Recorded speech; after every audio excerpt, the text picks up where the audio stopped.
20 ఏళ్ళ నుంచి ఒక లెక్క, ఇప్పటి నుంచి ఒక లెక్క. ఆడి కొడుకొచ్చాడని చెప్పు.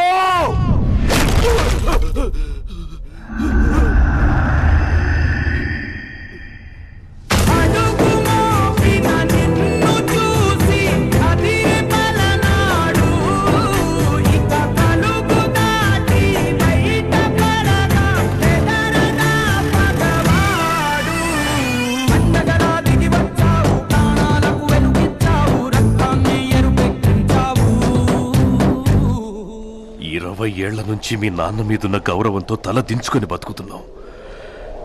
ఆ కొడుకులకు ఎదురెళ్ళి సయ్యనేవాడు సరైనోడు ఎవడొస్తాడని చూస్తున్నాంరా. ఈ ఇంటి రక్తమే 6 అడుగుల పౌరుషమై వస్తుందనుకోలేదురా.